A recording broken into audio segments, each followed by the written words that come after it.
Okay ल अब हाम्रो फेसबुक पनि लाइभ भइसकेको छ। सर्वप्रथममा गुरु हजुरलाई चाहिँ फेरि स्वागत छ। हजुर अलि अस्वस्थ भए तापनि हजुर चाहिँ आइदिनु भयो, त्यसको लागि हामी सम्पूर्ण धर्ममित्रको तर्फबाट हजुरलाई एकदम धेरै धेरै धन्यवाद अनि आभार प्रकट गर्न चाहन्छौँ। अब ढिलो नगरिकन हाम्रो कार्यक्रमलाई सुरु गरिदिनु हुन म हाम्रो संस्थापक अध्यक्षज्यू हाम्रो काई शेर्पाज्यूलाई चाहिँ वेलकम स्पिच गरिदिनु हुन म अनुरोध गर्दछु। काई साहब अनम्युट गरेर बोलिदिनु होला। थ्याङ्क यू केएम साहब। नमस्कार सबैलाई। संगे छोदान छोके छोनामला चान्चो पर्दो धनी क्यासम छ दगे जिंस गेवे सोनाम गेन डोला फन्जे संगे डुब्राइ समझन तमजन देवातान देवी जुतान देमरा जो चे दोंगल दान दोंगल के जुतान डबा जो चे दोंगल में बिन देवातान बदन मिलर वरान जो चे नरिन छतान yin dan dal beta in sem me kola ne prain george Palen जवे लमारिन बजन द विचिंग रुपे मानदना जो कटन छपे गन्द जो सम त खुसम त जुमल रो चल्दो सरदय गुरु सेनामका दोजीज्यू टसिदले नमस्कार हजुर। हजुरको स्वास्थ्य अलि राम्रै हुनुभयो होला हजुर। एन्ड हामी सबै हजुरको छिटो एकदम सुस्वास्थ्यको लागि प्रार्थना गर्दछौँ। र आज उपस्थित बीसीसी युके को प्रेसिडेन्ट धर्म तामाङज्यू र उहाँको कमिटी मेम्बरज्यू सबैलाई र हाम्रो चेयर लेडी इन्द्र बहिनी र आमा समूहको सबै टिमलाई अनि जति पनि हाम्रो गभर्निङ काउन्सिलको ट्रस्टिज मेम्बर बीसीसीको अनि सबै ट्रस्टिज मेम्बर्सहरू र सबै बीसीसीको मेम्बर्सहरू र यो सोसियल मिडियाबाट अथवा विभिन्न कारणले जोइन भएको हाम्रो सोसियल मिडिया थ्रु जोइन भएको हाम्रो जति पनि धर्ममित्रहरू दाजुभाइ दिदीबहिनीहरू सबैलाई बीसीसीको तर्फबाट अनि मेरो पर्सनल तर्फबाट चाहिँ तपाईहरु सबैलाई टसिदले गुड मर्निङ गुड इभिनिङ तपाईहरु जहाँ भए पनि। अनि तपाईहरु सबैलाई यो बीसीसी युके को प्लेटफर्म जुन चाहिँ जुम को प्लेटफर्म द्वारा अर्गनाइज गरेको जुन चाहिँ बार्दोको टिचिङमा तपाईहरु सबैलाई स्वागत छ। र यसको लागि जुन अर्गनाइज गर्ने हुने हाम्रो मेजर खुसीमान साहबलाई एकदम धेरै धेरै धन्यवाद पनि दिन चाहन्छु यही मार्फत। र तब हामी सबै धर्ममित्रहरू आज एकदम महत्त्वपूर्ण कार्यक्रम जुन चाहिँ धर्म टिचिङ सुन्नको लागि हामी यहाँ भेला भएको छौँ। र हामी सबैको तर्फबाट यो अति नै महत्त्वपूर्ण टिचिङ अथवा धर्म देशना चाहिँ हाम्रो सरदया गुरु से नामका दोर्जेज्यूलाई म यो खाता चढाएर हामी सबैको तर्फबाट चाहिँ धर्म देशना गरिदिनुस् भनेर म चाहिँ अनुरोध गर्न चाहन्छु। गुरु हजुरले यो एक्सेप्ट गरेर चाहिँ तपाईको धर्म देशना हामीलाई दिनुहुन्छ भनेर ठुलो चाहिँ अनुरोध छ हजुर। थ्यांक यू प्रसिद्धले। थ्यांक यू काई साहब। ल अब ढिलो नगरिकन सम्पूर्ण धर्ममित्रहरूलाई अब कार्यक्रम सुरु गरिदिनु हुनलाई म हाम्रो श्रद्धेय गुरु सेनामका गुरुलाई म अनुरोध गर्दछु। गुरु हजुर अनम्युट गरेर चाहिँ अब कार्यक्रम सुरु गरिदिनु होला। धन्यवाद।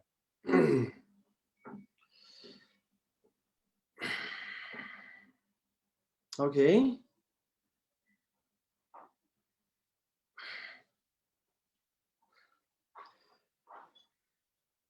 सर्वप्रथम यहाँ उपस्थित हुनुभएका सबैजना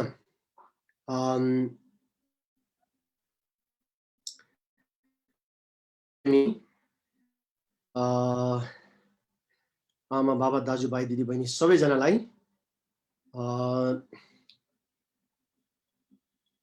त्रिरत्नको आशीर्वाद प्राप्त होस् भन्ने शुभकामना दिँदै अनि खास हाम्रो यो कार्यक्रम अस्ति सुरु गरेदेखि निरन्तर तोकेको समयमा चल्नु पर्थ्यो, तर मलाई चाहिँ यो काठमाडौँको धुवा धुलो विशेष विगत केही लगभग हप्ता दिनभन्दा बढी समयदेखि काठमाडौँ सहर विश्वकै सबैभन्दा प्रदूषित नम्बर 1 अनि प्रदूषित सहरको रूपमा कायम रहँदै आयो र यहाँको यो हावापानी धुवाँधुलोले गर्दाखेरि मैले जति सक्दो कोसिस गरेँ, तर पनि रुगाले च्याप्यो। अनि यो रुगा त्यति सिम्पल सजिलो रुगा थिएन। यो यसले मलाई निकै च्याप्यो। अनि अझै पनि फुल्ली रिकभर चाहिँ भएको छुइनँ। हल्का हल्का जोस अस्तिभन्दा धेरै राम्रो भएको छ। हिजो हाम्रो अनि मेजर खुसीमान साहेबज्यूसँग एकछिन कुरा भएको थियो। अनि आजको कार्यक्रम तोकेको समय अब लाई कायम हामीले राख्दै कन्टिन्यू गरौँ, निरन्तरता दिउँ भन्ने कुरा हो। अनि त्यसैले गर्दा जे होस्, तपाईहरु आफ्नो समय, महत्त्वपूर्ण समय निकालेर यसरी एउटा धर्म शिक्षाको लागि जागरुकता जुन उत्साह तपाईहरुले देखाउनु भयो, त्यसप्रति म एकदम खुसी छु। र यो तपाई हामी सबैको पूर्वजन्मको पुण्यको बलले भएको हो। पुण्य छैन भने अनि यो खालको इन्ट्रेस्ट भगवान बुद्धको उपदेश शिक्षाप्रति हाम्रो एक किसिमको के भन्छ त्यो इच्छा अनि जाँगर जोश आउँदैन। अनि पुण्य छैन भने अलिकति ज्ञानको कुराहरू सिक्न खोजे पनि खासै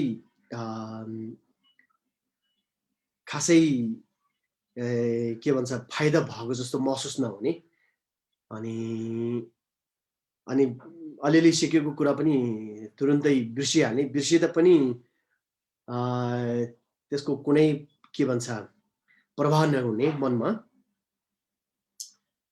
त्यस्तो हुन्छ पुण्य छैन भने। अनि पुण्य छैन भने त्रिरत्नको आशीर्वाद पनि प्राप्त हुन गाह्रो हुन्छ। पुण्य छैन भने हामीले महाकाल इत्यादि धर्मरक्षकहरूको जति नै चर्को ढ्याङ्ग्रो बजाएर अनि अनेक थरीको चाहिँ सेर्किम इत्यादि चढाएर पुकारे तापनि उहाँहरूको साथ र सहयोगले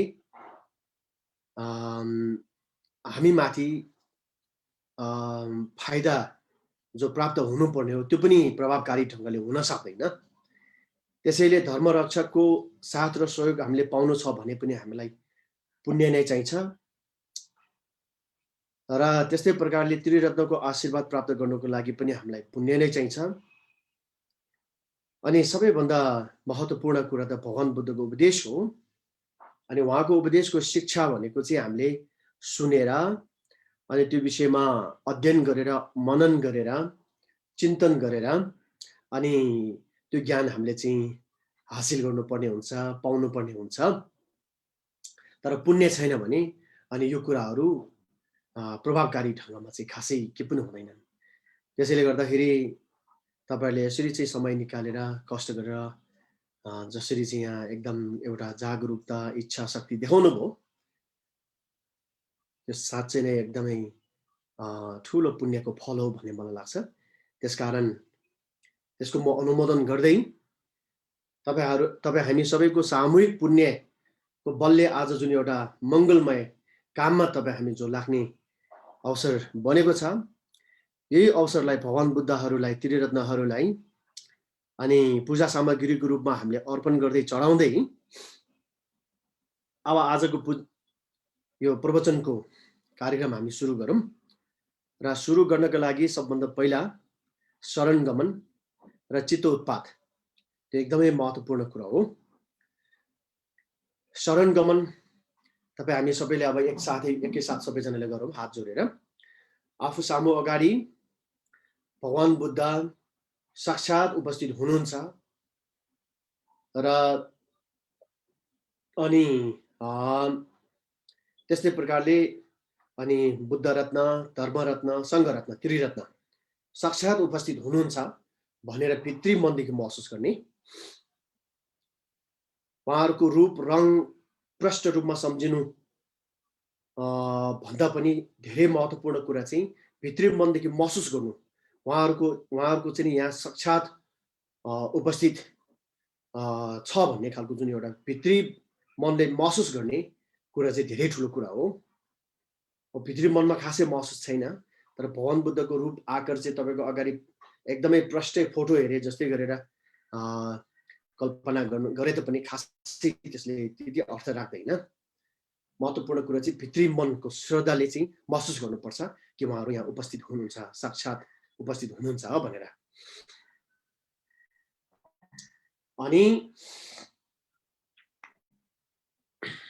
अनि यो क्षणदेखि जबसम्म हामी संसारको यो पूर्ण रूपमा दुःखबाट मुक्त भएर अनि बुद्ध ज्ञान प्राप्त नभइन्जेलसम्म हाम्रो एकमात्र शरणको आधार, हाम्रो एकमात्र सहारा, तपाईँ हामी सबैको एकमात्र रक्षक र उद्धारकर्ता भनेको त्रिरत्न नै हो भनेर सम्झिने। सधैँ हामीले पाठ गर्छौँ नि, तुम्बा लामे सङ्गे रिम्पोछे, क्योपा लामे धम्छे रिम्पोछे भनेर पाठ गर्छौँ नि। क्योपा लामे भनेको वास्तविक रक्षक भनेको,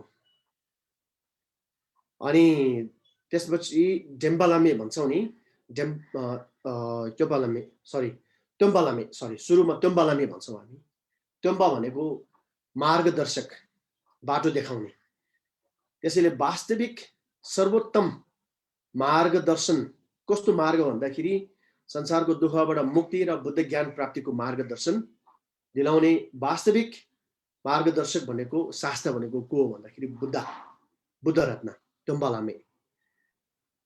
अनि धर्म रत्न चाहिँ वास्तविक के भन्छ, ऊ रक्षक र सर्वोत्तम रक्षक, हामीलाई रक्षा गर्ने, हामीलाई उद्धार गर्ने, अनि हामीलाई चाहिँ तपाईँको सहारा दिने, हामीलाई प्रोटेक्ट गर्ने सबैभन्दा उत्तम आधार भनेको धर्मरत्न हो। अनि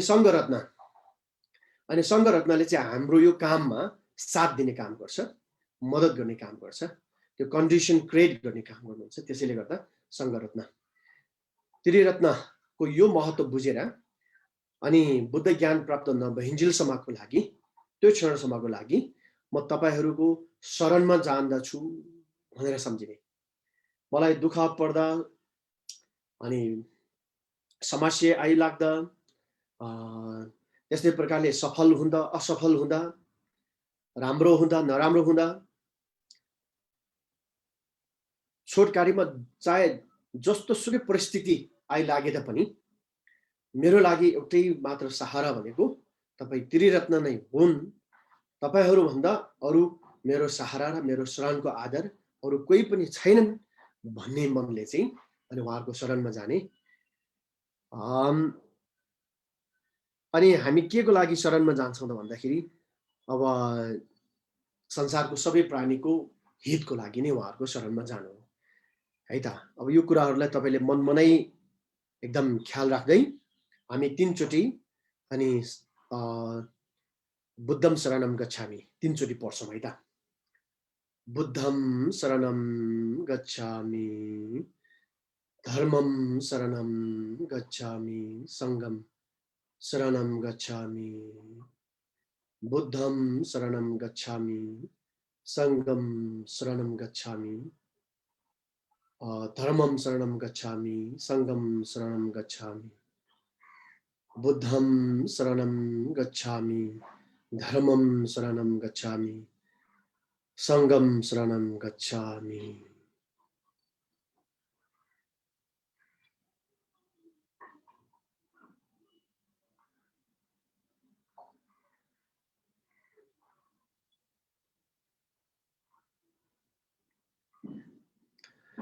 ओके, अनि त्यसपछि अब यो भयो शरण गमन। त्यसपछि बोधिचित्त उत्पन्न गर्नुपर्छ हामीले।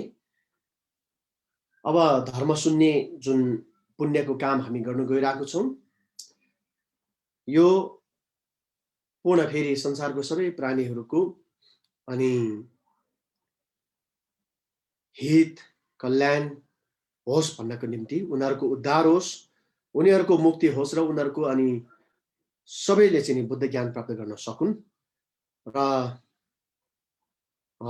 त्यसको निम्ति चाहिँ मैले यो धर्म सुन्ने काम गर्दैछु भन्ने भित्री मनदेखि हामीले त्यो भावना जगाउनु पर्छ। त्यो मनको जुन एउटा आशय छ त्यो आशय मनमा हामीले भित्री हृदयदेखि नै जगाउनु पर्छ। र यो विचारको साथमा अनि अब बोधिचित्तको पाठ पनि यसै साथ पाठ गर्नु परेन, ठिक छ, भित्री मनदेखि यसरी महसुस गर्दा हुन्छ। अहिलेलाई तपाईँहरूलाई अब यो सबै कुरा डिटेलमा थाहा बताइरहनु पनि पर्दैन, किनभने अब सबै 1000 पटक सुनिसकेको हुनाले सबै थाहा नै छ यहाँहरूलाई।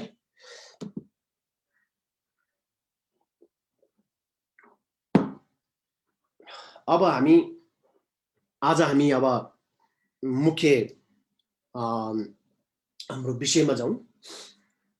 अब यो विषयलाई म अलिकति एकदम तपाईहरुलाई जति सक्दो के भन्छ सरल तरिकाले बताउने कोसिस गर्छु। यसमा बुझ्न गाह्रो हुने खालको कुनै गाथा हाल्ने अनि कुनै त्यस्तो एकदम ठुलठुलो शब्द प्रयोग गरेर चाहिँ दिमाग तात्ने खालको कुनै पनि विषय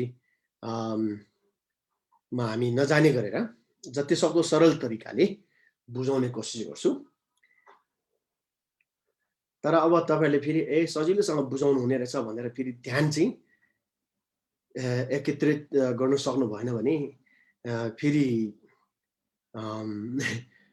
मैले बताउन खोजेको कुराहरु फेरि बुझ्न गाह्रो हुन सक्छ। त्यसैले तपाईहरुले एकदमै ध्यान चाहिँ दिन नभुल्नु होला। अनि अब यो भर्दोको उपदेशको बारेमा केही चर्चा गरौँ। सबभन्दा पहिला यो भर्दो उपदेश के हो भन्ने बारेमा।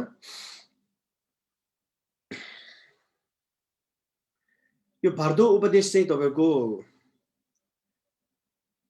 एकदमै गहिरो विषय हो।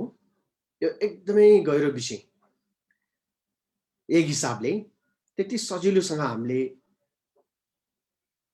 बुझ्न सक्ने विषय होइन।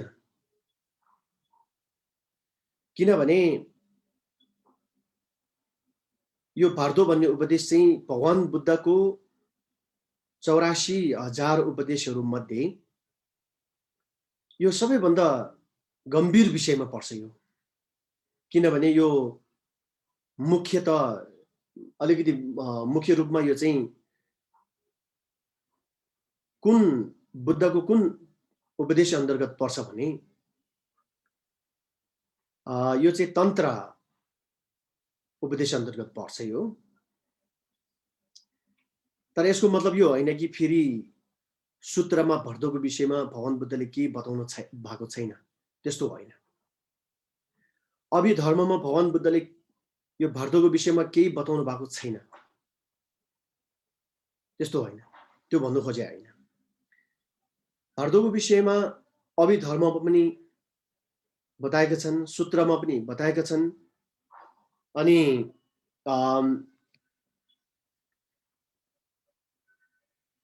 सूत्रमा जस्तै धेरै धेरै उपदेशहरू छ।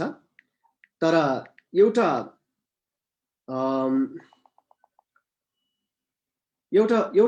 सूत्र छ, त्यो सूत्र चाहिँ एकदम छोटो सूत्र छ। अनि त्यो सूत्रको नाम चाहिँ फावा दाका हिसे भनेर भनिन्छ, दाका हिसे कि दो भनेर। अनि त्यो दाका हिसे कि दो भन्ने सूत्रमा भगवान बुद्धलाई एकजना बोधिसत्वले सोध्छन्, यो मृत्यु के हो, अनि मृत्युपछि के हुन्छ, मृत्युको क्रममा के गर्नुपर्छ भनेर चाहिँ भगवान बुद्धलाई एकजना बोधिसत्व, उहाँको नाम छ झन्जुसेम्बा नाम्किङबो भनेपछि गगनसार हुन्छ होला सायद। महाबोधिसत्व गगनसार नाम्किङबो। अनि उहाँले चाहिँ तपाईँको भगवान बुद्धलाई अनि सोध्छन् र सोधेको अनि उत्तरको रूपमा चाहिँ भगवान बुद्धले त्यो सूत्र चाहिँ उपदेशको रूपमा दिनुभएको हो। त्यो उपदेशको त्यो सूत्रको नाम चाहिँ संस्कृतमा आर्य अत ज्ञान नममायन सूत्र भनेछ। आर्य अत ज्ञान नाम मायन सूत्र भनेर दाका इसेकी दो आर्य अत ज्ञान सूत्र है त मायन सूत्र हो यो। अनि त्यसैले सूत्रमा पनि यो भर्दोको विषयमा बताएको छ। अनि अभिधर्ममा पनि बताउनु भएको छ भगवान बुद्धले। अभिधर्ममा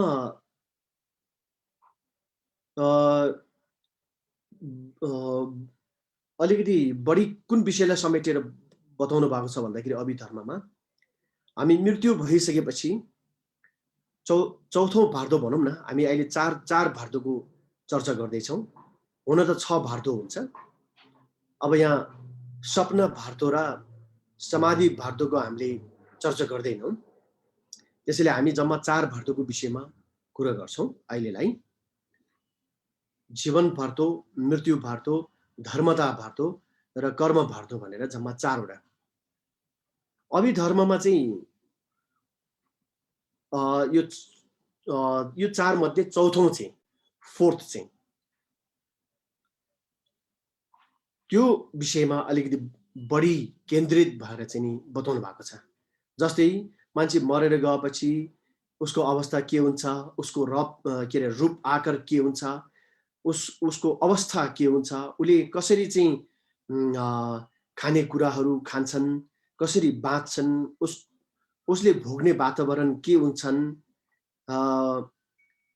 भन्ने विषयहरू चाहिँ अनि अभिधर्ममा बताएको छ। त्यो बाहेक तपाईँको प्रथम भार्दो, दोस्रो भार्दो अनि विशेष तेस्रो भार्दो, दोस्रो र तेस्रो भार्दोको बारेमा त अभिधर्ममा खासै केही बताएको हुँदैन। अब भगवान बुद्धले सूत्र, अभिधर्म इत्यादिमा भार्दोको विषयमा यसरी चाहिँ बताउनु भएको छ। अनि हामीले इतिहास यसो हेर्दाखेरि गुरुले शिष्यलाई एउटा उपदेशको रूपमा भार्दो उपदेश दिने क्रम चाहिँ अब एक्ज्याक्टली कुन समयदेखि कसको पालोदेखि भएको भन्नु त अलिकति गाह्रै छ। तर पनि यो अहिले हाम्रो बौद्ध धर्ममा चाहिँ तपाईँको विशेष गरिकन अब हिमाली भेगमा हाम्रो निङमा परम्परा, साक्या परम्परा, काक्यु परम्परा, घिलुक परम्परा भनेर हामीलाई थाहा भएको कुरा हो। यी परम्पराहरूमध्ये काक्यु परम्परामा अनि यो भार्दोको विषय चाहिँ गुरुले शिष्यलाई, आफ्नो चेलालाई उपदेशको रूपमा सिकाउने र त्यो सम्बन्धी अभ्यास गराउने प्रचलन चाहिँ काक्यु सम्प्रदायमा, सम्प्रदाय भन्ने शब्द म प्रयोग गर्दिनँ, परम्परा भन्छौँ। तपाईँहरूले पनि यो कुरा याद गर्नु होला। सम्प्रदाय भन्नु साथ चाहिँ हुन्छ नि तेरो मेरो भने जस्तो मलाई लाग्छ कि त्यो शब्दको अर्थले। त्यसैले परम्परा भन्दाखेरि ठिक छ जस्तो लाग्छ। हुन त मलाई पनि त्यति राम्रो यो भाषाको चाहिँ के भन्छ परिभाषाहरू त्यति आउँदैन। भए तापनि मेरो बुझाइ अनुसार यो सम्प्रदाय भन्दा पनि परम्परा भन्ने शब्द चाहिँ एकदम उचित जस्तो लाग्छ।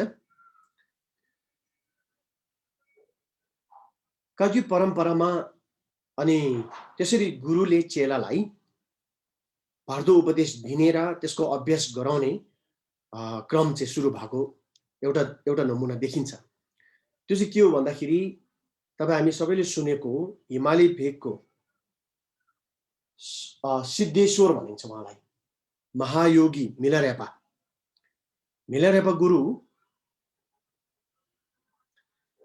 गुरुको गुरु चाहिँ मार्पा गुरु हो, गुरु मार्पाको गुरु चाहिँ अनि इन्डियन हो। गुरु मार्पा र मिलारेपाहरू त टिबेटन हो, भोट क्षेत्रको हो। मार्पाको के अरे मिलारेपाको गुरु मार्पा भयो, मार्पाको गुरु चाहिँ अनि नारोपा गुरु इन्डियन हो। नारोपा गुरुले अनि उहाँको चेला, भोटको चेला, तिब्बतको चेला मार्पा गुरु मार्पालाई अनि यो नारोपाको चाहिँ 6 योग भनेर चाहिँ एउटा अभ्यासको विधि छ, 6 योगास अफ नारोपा। यसलाई हाम्रो अहिले भोट भाषामा नारोचुटुक भनेर भनिन्छ। 6 योगास अफ नारोपा, नारोपाको 6 धर्म विधिहरू भनेर। 6 प्रकारको धर्म विधिहरू एकदमै व्यापक रूपमा त्यो तिब्बतमा फैलियो, हिमाली भेगमा फैलियो। अहिले पनि हाम्रो जति पनि कज्यु परम्पराको गुम्बाहरू छ, त्यहाँ गुफावास बस्नुहुने, लोसुम दासुम बस्नुहुने कज्यु परम्पराको चाहिँ गुम्बाहरूमा लोसुम दासुम बस्नेहरू, त्यो लामो समय छाममा बस्नेहरूले मुख्य रूपमा उनीहरूले अभ्यास गर्नु भनेको नै यही 6 योगास अफ नारोपा हो। नारोपाको 6 योगाहरू। अनि यो 6 योगहरू मध्ये एउटा योग चाहिँ भारतको उपदेश हो, भारतको अभ्यास हो। त्यसैले 6 योगास अफ नारोपामा एउटा चाहिँ भारतको विषय। त्यसैले यो कज्यु परम्परामा एकदमै अब स्पष्टै त्यसको विधि सहित चाहिँ नि प्र्याक्टिसमा ल्याएको देखिन्छ। त्यसपछि एकदम इङ्ग्लिसमा के भन्छ, प्याकेजिङ भन्छ नि। तपाईँ हाम्रो अहिलेको के भन्छ, बिस्कुटहरू, चकलेटहरू, हरेक खानेकुराका चिजहरू त्यस्तै प्रकारले सबै कुनै पनि किसिमको सामानहरू कम्पनीबाट बनेर आउँछ त त्यो कस्तो मजाले प्याक गरेर ल्याएको हुन्छ नि, हेर्दा पनि राम्रो देख्ने इत्यादि इत्यादि।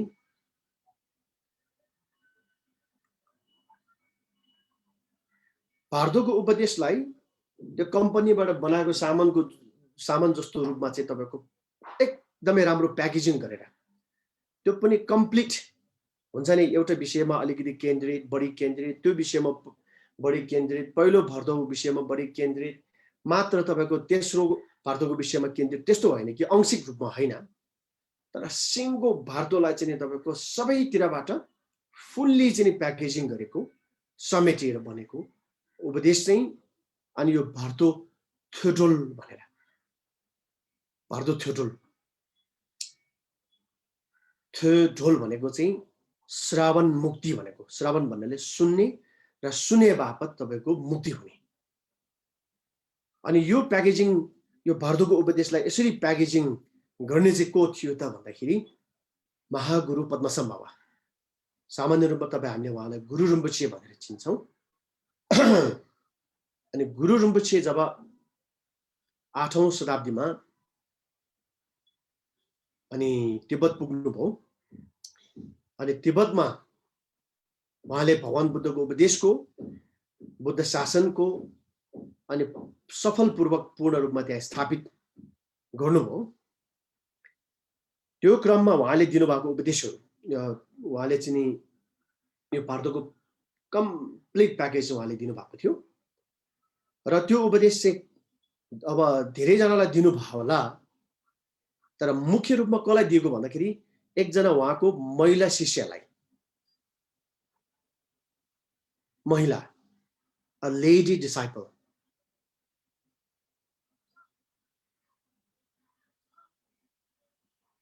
त्यसैले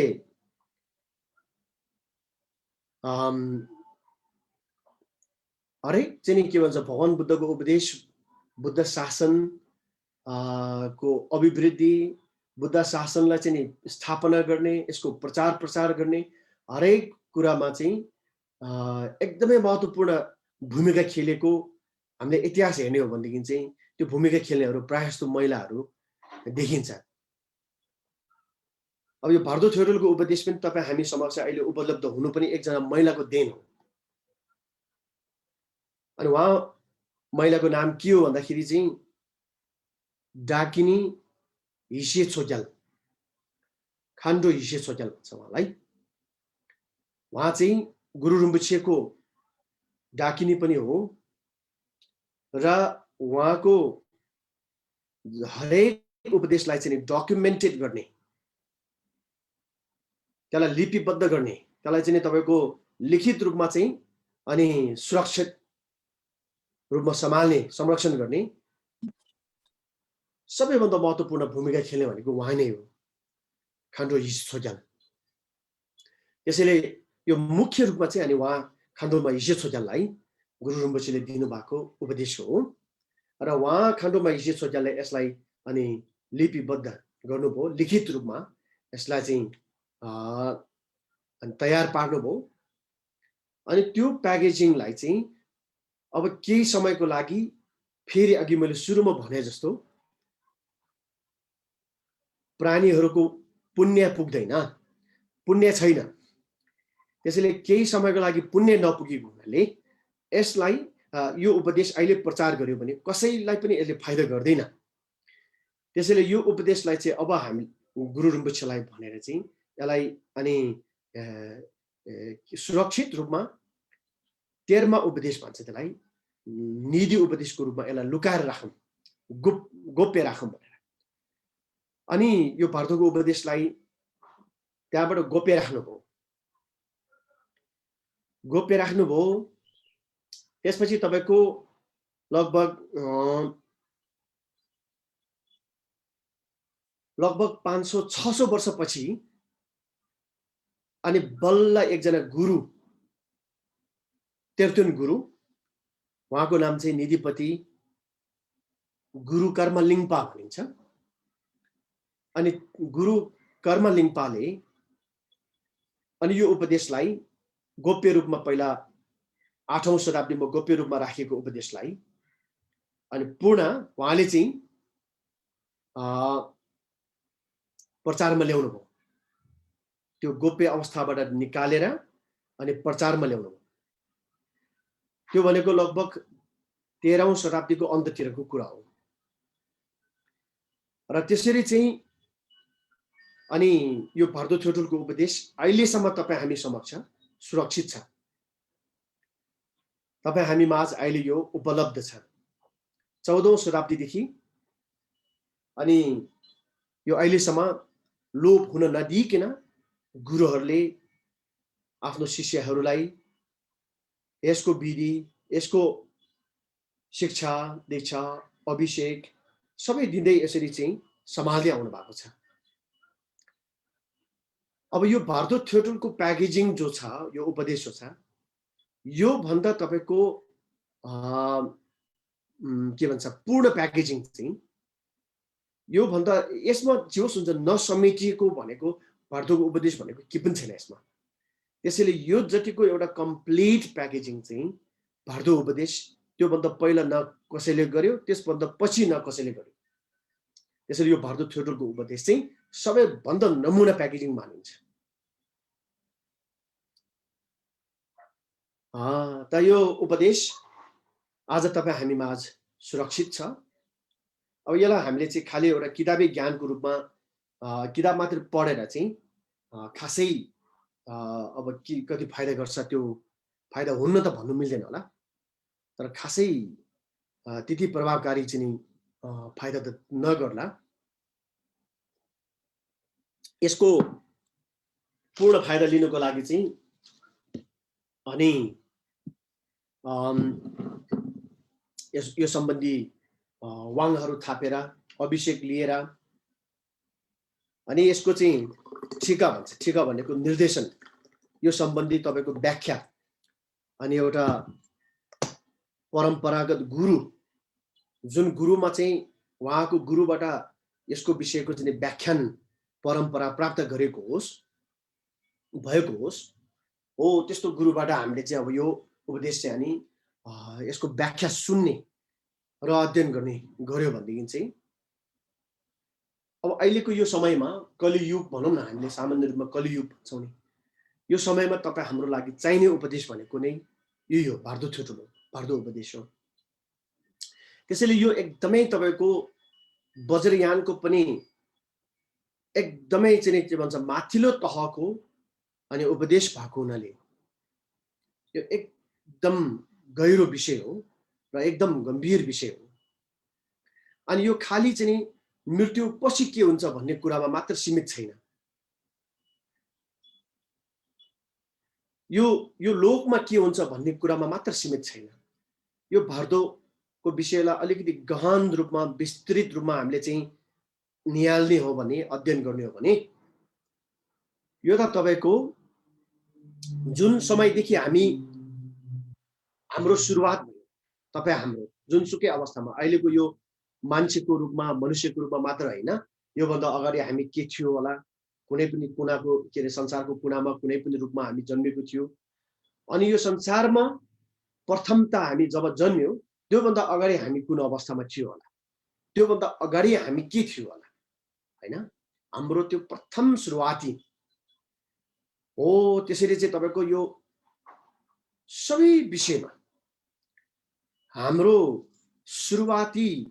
प्रथम सुरुवाती कहिले भएको, कहिले सुरु भएको र हामी कसरी भौतारिएर आयो, अहिले हामी कुन अवस्थामा छौँ र हामी अब यसबाट चाहिँ कसरी फेरि आफ्नो ओरिजिनालिटी, आफ्नो चाहिँ एउटा वास्तविक जो अवस्था हो त्यो अवस्थामा फर्किने सम्भावना छ कि छैन, मुमकिन छ कि छैन भन्ने विषयको सबै कुरा चाहिँ यो भर्दो उपदेशमा बताएको छ। त्यसैले मैले तपाईहरुलाई यो भर्दोको उपदेश म बताउँदै जानेछु, तपाईहरुले पनि ध्यान दिएर सुन्नु होला।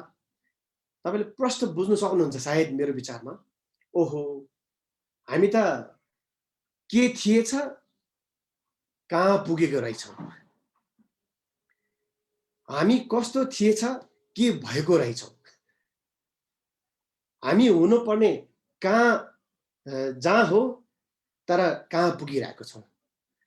यो सबै विषय चाहिँ भर्दोबाट प्रष्टसँग बुझ्न सकिन्छ। त्यसैले गर्दा जति सक्दो त्यो विषयहरू म तपाईहरुले प्रस्ताउने कोसिस गर्छु। तपाईहरुले नि यो कुराहरू अलिकति बुझ्ने कोसिस गर्नुहोस्। किनभने हामीले धर्म गर्छौँ नि, अहिले म खुसी लाग्छ तपाईहरु यति साह्रो धर्ममा एउटा तपाईहरुले चासो देखाउनु भएको, कोसिस गर्नु भएको देख्दाखेरि मलाई एकदम खुसी लाग्छ। तर पनि धर्म भन्ने कुरा यसको खास अन्तिम लक्ष्य चाहिँ के हो त? धर्म गर्नु भनेको कि टाइम पास गर्नु त बिल्कुलै हैन। धर्म गर्नु भनेको अहिले केही समय मनमा चाहिँ शान्ति होस् अनि मेरो के काम कुराहरू सफल होस्, मलाई चाहिँ के भन्छ नराम्रो काम बाधा अर्चनहरू नआइलागोस्, मेरो रक्षा होस् भन्नुको निम्ति मात्र हैन नि त। मेरो जीवनमा मलाई सुख प्राप्त होस्, शान्ति प्राप्त होस् भन्नुको निम्ति मात्र हैन नि। धर्म गर्नुको मुख्य लक्ष्य त के हो भने, यसको उद्देश्य त के हो भने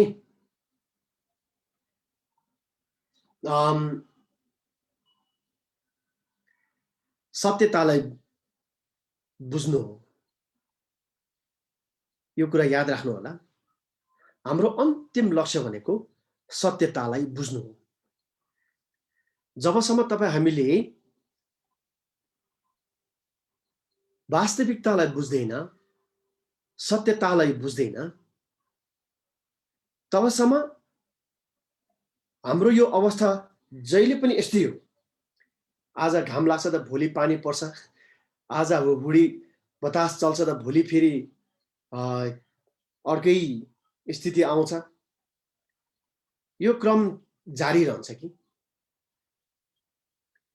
त्यसैले गर्दाखेरि चाहिँ यो सबै अवस्थाबाट मुक्त हुनको लागि चाहिँ साँच्चै नै तपाईँ हामीले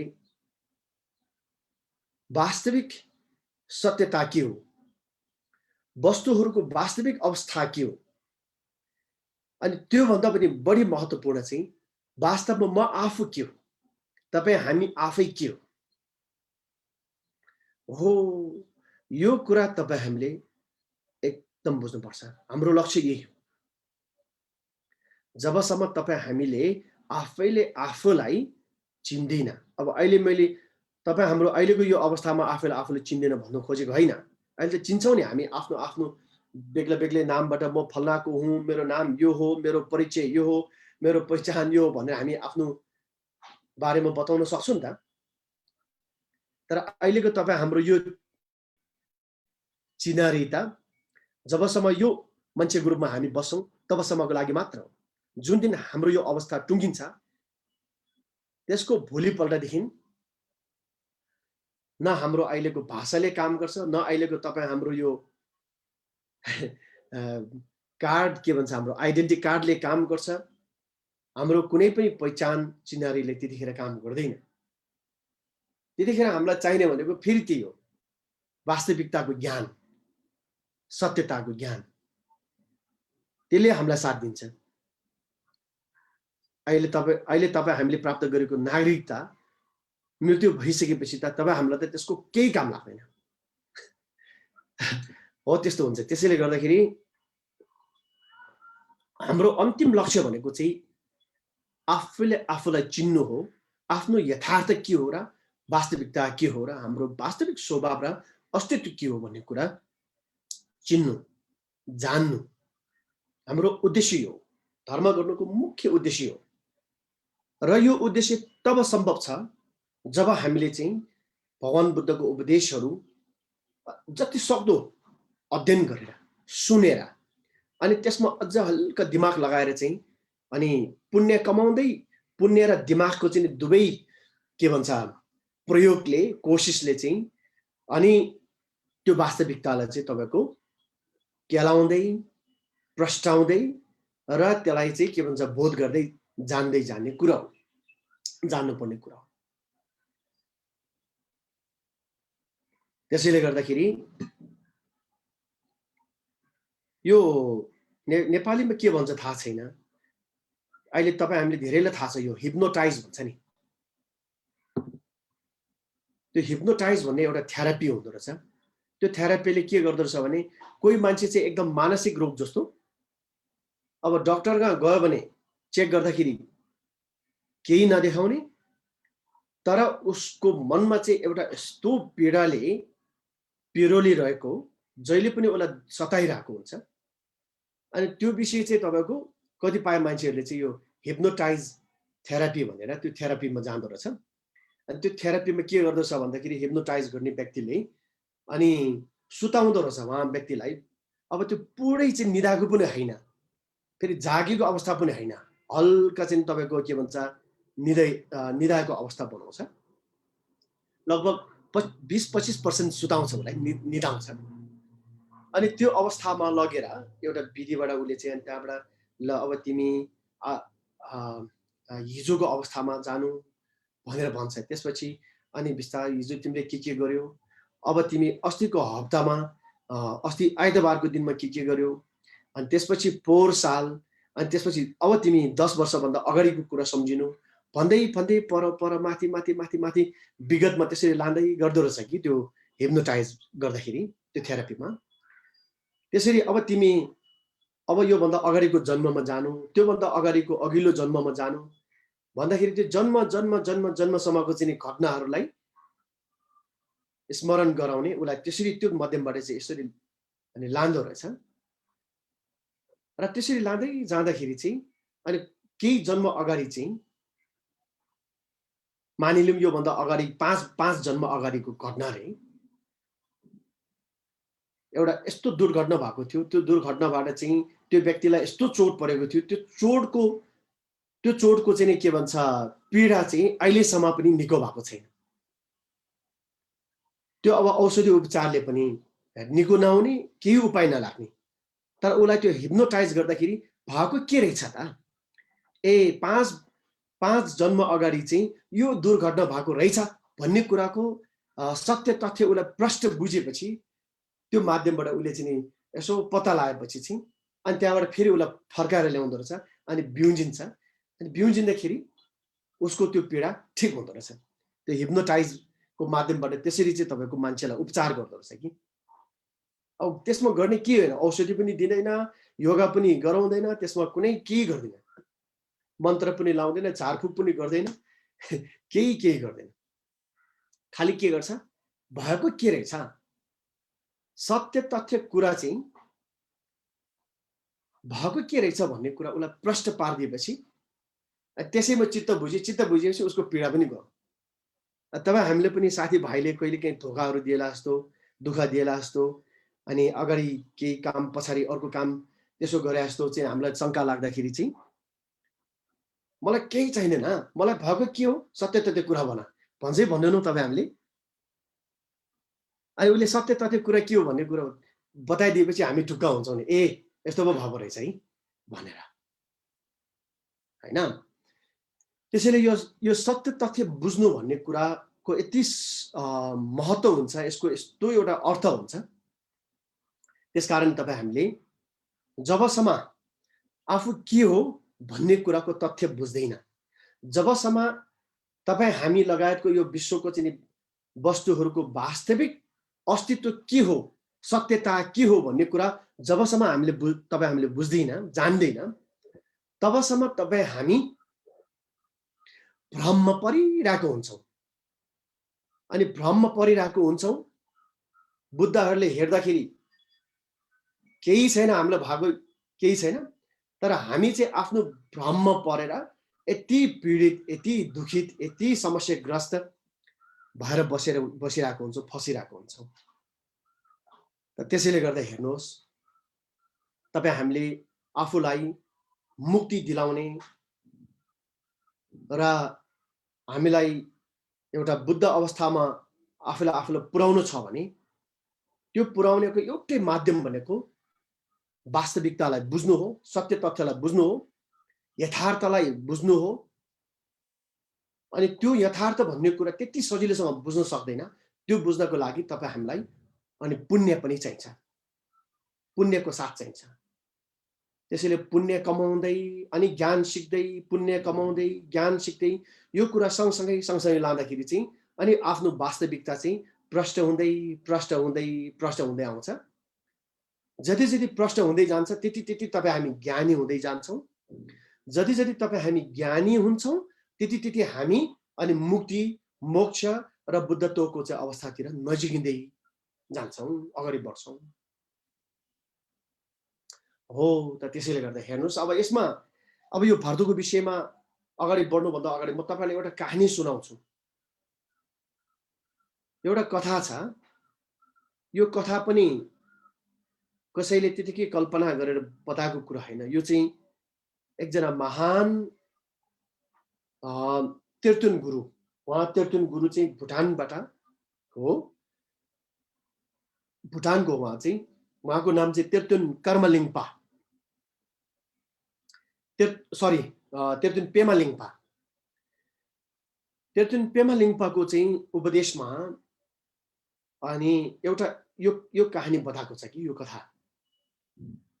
यो कथा तपाईँले राम्रोसँग बुझ्नु होला अनि त्यसपछि हामी अब यो भारतको उपदेशलाई यही कथाको सहारा लिँदै हामी अगाडि बढ्छौँ अनि भारतको उपदेश के हो भन्ने कुरा झन् तपाईँ हामीलाई एकदमै छर्लङ्ग र स्पष्ट हुनेछ धेरै ठुलो मद्दत गर्छ यो कथाले अब यो कथा के हो भन्दाखेरि तपाईँले ध्यान दिएर सुन्नु होला पहिला अब त्यो कथाले यस्तो बताएको छ एकजना एउटा राज्यमा एउटा राजा थियो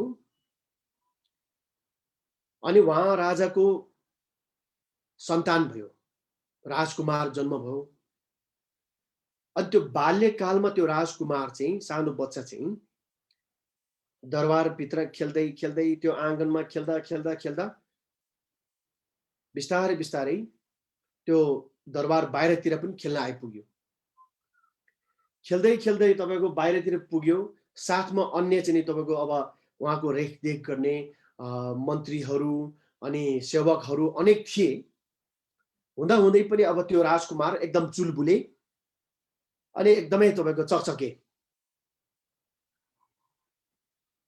दरबारबाट बाहिर निस्क्यो अनि एउटा गल्लीमा फुत्त भाग्छ, अर्को गल्लीमा फुत्त भाग्छ, यता उता भाग्दा भाग्दा त्यो लुक्कामारी खेल्दा खेल्दा भरे त राजकुमार त पूर्ण रूपमा हरायो, बेपत्ता भयो। यो कहानी सुन्नु होला तपाईलाई, साँच्चै नै इन्ट्रेस्टिङ लाग्छ।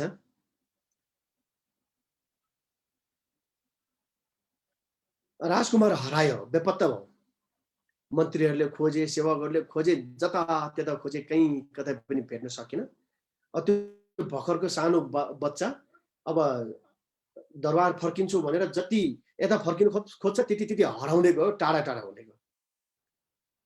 त्यसरी चाहिँ त्यो पुरा राज्यको चाहिँ नगर नगर हुँदै, गाउँ बस्ती हुँदै डाँडा काट्यो। अनि 9 डाँडा काटेर चाहिँ तपाईको कता कता अर्काको ठाउँमा पुग्यो। त्यति दिनसम्म त त्यो बालकको त के भन्छ, हालत एकदम खराब भइसकेको, भोक पनि लागेको, न बाउको ठेगान छ, न आमाको ठेगान छ, न गाउँ ठाउँको ठेगान छ, है केही ठेगान छैन। ऊ त हरायो नि त पूर्ण रूपमा हराएर चाहिँ अनि त्यस्तो अवस्थामा पुग्छ। अनि फेरि त्यो एउटा गाउँबाट पनि ऊ हराउँदै फेरि अर्को झन् टाढा गाउँमा पुग्छ। त्यसरी एकपछि अर्को हुँदै धेरै टाढा ठाउँमा चाहिँ ऊ बेपत्ता भएर भौतारिन पुग्छ। त्यति दिनसम्म उसको वर्ष दिन बित्छ, 5 वर्ष बित्छ, 10 वर्ष बित्छ र ऊ हुर्किन्छ। अनि अर्काको ठाउँमा तपाईको कहिले अर्काको धुलाइ खाँदै, पिटाइ खाँदै, अरूको हेपाई थिचोमिचो सबै कुरा झेल्दै बिस्तारै बिस्तारै उसको उमेर पुग्छ र उसको बिहा हुन्छ। अनि उसको आफ्नो सन्तान हुन्छ त्यहाँ। तर अर्काको ठाउँमा उसलाई चाहिँ के भन्छ, बाउ आमा गाउँ ठाउँ केही ठेगान नभएको मान्छे, अल्लारे बेपत्ता मान्छे। उसको नामै त्यही अल्लारे।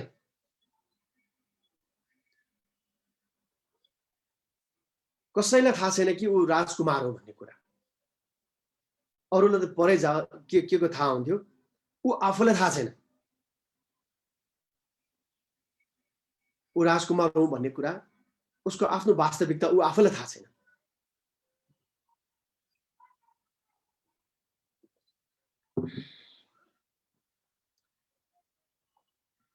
धेरै दुःख पाउँछ उसले, धेरै कुरा ठाउँहरू घुम्छ ऊ बसाइ सराइ हुँदै,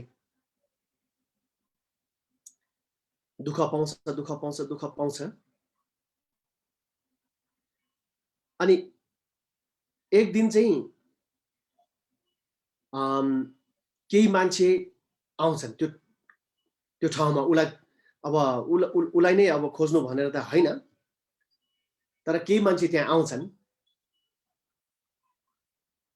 अनि उसले कहिले नदेखेको मान्छे आउँछन् र उसँग कुराकानी हुन्छ। तपाईहरु कहाँबाट आउनु भएको? हामी त फल्ना यस्तो देशबाट आएको, त्यो मान्छेहरूले भन्छन्।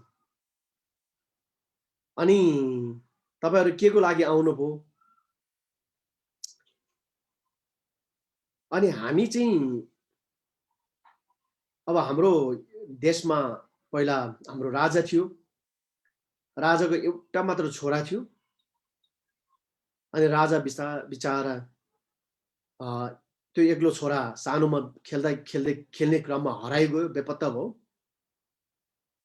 अनि अहिले अब आएर चाहिँ राजा आफै पनि बुढो भएर बित्नु भयो।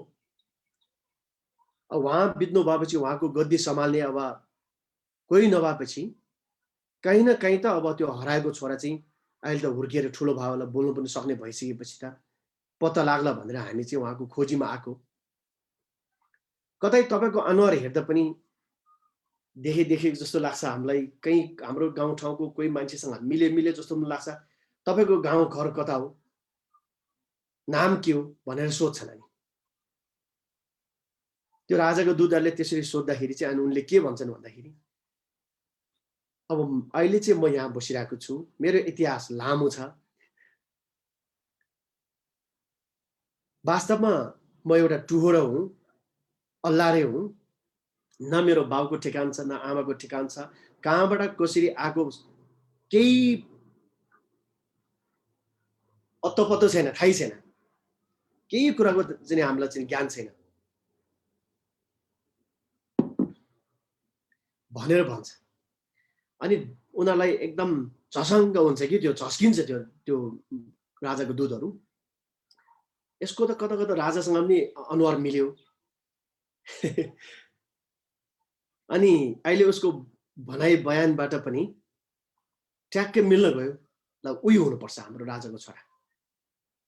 ओहो, तपाईँ अल्लारे पनि होइन, तपाईँ यताउता दायाँ बायाँ जो तपाईँले सोच्नु भएको छ त्यो तपाईँको पहिचान होइन, त्यो तपाईँको वास्तविकता होइन हजुर।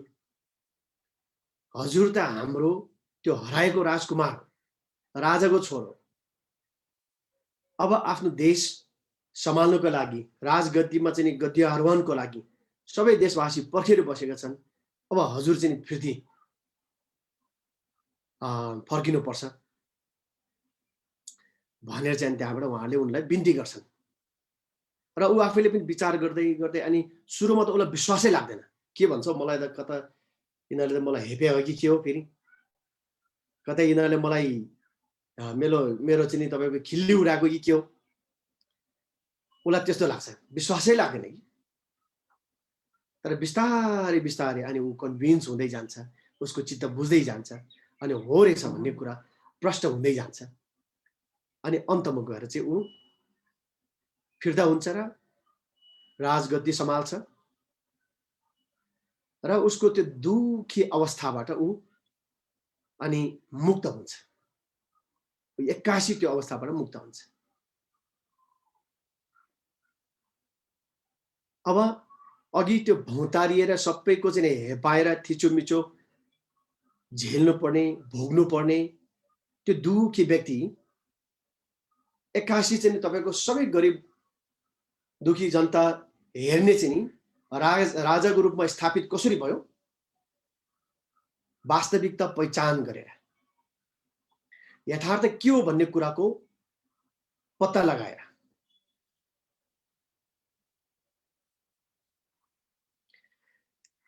त्यो यथार्थ, त्यो सत्य तथ्य कुरा, त्यो घटनाको चाहिँ सत्य तथ्य विवरण त्यो प्रष्ट नहुँदो, त्यो थाहा नहुँदो त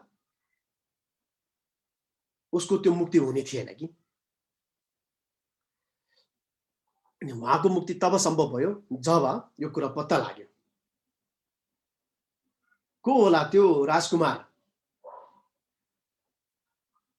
कुन देशको होला, कुन ठाउँको होला, के जातको होला, कुन समुदायको होला? के लाग्छ हजुरहरूले? यसो विचार गर्नुहोस् त।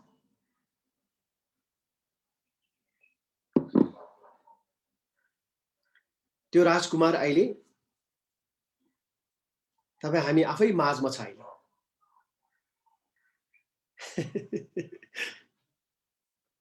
त्यो विगतको लामो समय अगाडिको घटना मात्र होइन यो।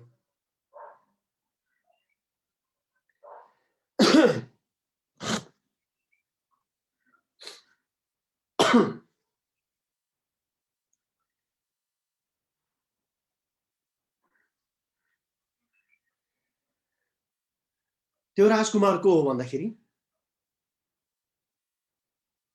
तपाईँ हामी आफै हो। बुझ्नुभयो? तपाईँ हामी आफै त्यो राजकुमार हो।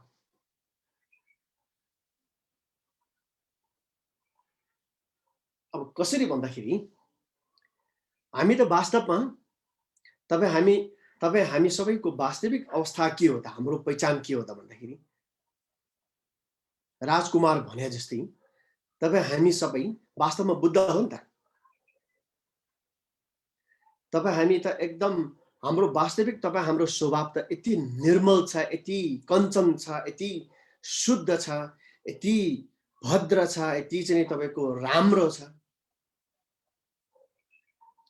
तर हाम्रो आफ्नो त्यो अवस्था चाहिँ हामीले बिर्स्यौँ।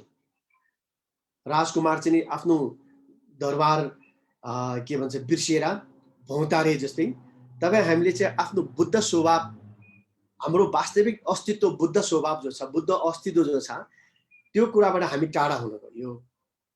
त्यो बिर्स्यौँ हामीले। बिर्सेर हामी भौतारियो, दरबारदेखि टाढा भयो, त्यो बुद्ध अवस्थाबाट टाढा भयो र एक नगर अर्को नगर हुँदै जति टाढा भयो त्यति दुःख पाउँदै गए जस्तै तपाईँ हामी अनि देवलोकमा देवता भएर जन्मे, एक नगर त्यहाँ भइहाल्यो। मनुष्य त्यसपछि असुर लोकमा हामी जन्मे, अर्को नगर पार गरियो, त्यहाँ डाहा र आरिसको असीम चाहिँ असहनीय पीडा हामीले भोगे। अहिले मनुष्यबाट जन्मेका छौँ, मनुष्य नगरमा छौँ। यहाँ पनि त तपाईँ हाम्रो बाफ्रे संसार त अनि किसिमको छ नि त। अभिमान, घमण्ड, त मम, त छाड म छाड, लोभ, लालच, रिस, डाहा, त्यसपछि हामीले अर्को नगर भूत प्रेत लोकमा जन्म लियौँ। त्यसपछि हामी पशु प्रेतको पशुहरूको चाहिँ के भन्छ नगरमा जन्म लियौँ। यति अज्ञानी भएर नरक लोक त झन् हाम्रो सबैभन्दा बढी सदरमुकामै भयो त। जसरी भए पनि जानै पर्ने, पुग्नै पर्ने, त्यो त हाम्रो मेन ठाउँै भयो। त्यसरी हामी चाहिँ बुद्ध अवस्थाबाट भौतारिएर हामी यो 6 लोकको संसारको विभिन्न अनि दुःखको नगरतिर फस्दै आयो, भौतारिँदै आयो। तपाईँ हामी अल्लारे हुँदै आयो नि त। अहिले पनि त तपाईँ हामी अहिले क्षणिक रूपमा पो यो रूपमा जन्मेका छौँ। तपाईँ हामी जन्मेको कति वर्ष भयो आज?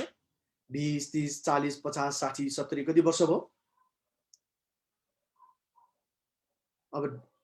अब यो पनि त अब सधैँ लागि टिक्छ भन्ने त छैन यो। त्यसैले गर्दाखेरि यो सबै हामीलाई थाहा भएको कुरा हो, ध्रुव सत्यको कुरा हो। यो हाम्रो यो अहिलेको यो टेम्परेरी क्षणिक अस्तित्व छिट्टै परिवर्तन हुन्छ। फेरि अर्को नगरमा हामी भौतारिनु पुग्छौँ, फेरि त्यहाँ एउटा संसार बसाल्न सुरु गर्छौँ।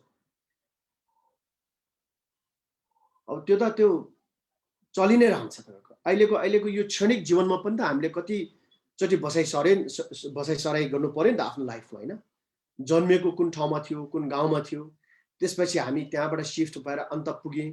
त्यहाँ पनि अब हामीलाई फेरि के चित्त बुझेन। अब त्यसपछि फेरि हामी अर्कै ठाउँमा पुगे, त्यसपछि अर्कै ठाउँमा पुगे। अझ पनि त अब कहीँ कतै अझै पनि रिसेटल गरौँ भन्ने सोचमा हामी परिरहेको हुन्छौँ।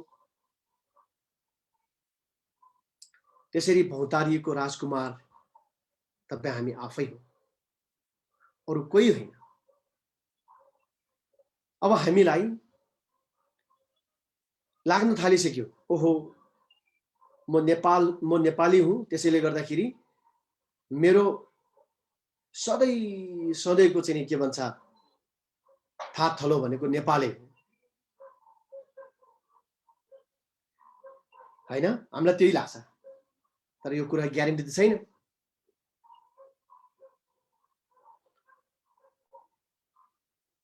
त्यसैले गर्दाखेरि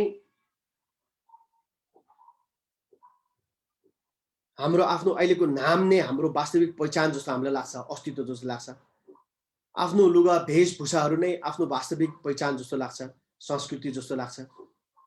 आफ्नो अहिले बोल्ने भाषा नै यो वास्तविक भाषा नै हो। संसारमा सबैभन्दा सर्वोत्तम भाषा यही हो। योभन्दा चाहिँ उचित भाषा कहीँ कतै हुन सक्दैन। त्यसैले अरूले बोलेको भाषा त अब त्यो केले बोल्ने भाषा हो, केले बोल्ने भाषा जस्तो लाग्छ भन्ने हामीलाई जो महसुस अहिले भइरहेको छ, त्यो भ्रम मात्र हो। ढिलो चाँडो अनि हाम्रो यो अवस्था, यो अस्तित्व पनि परिवर्तन हुन्छ।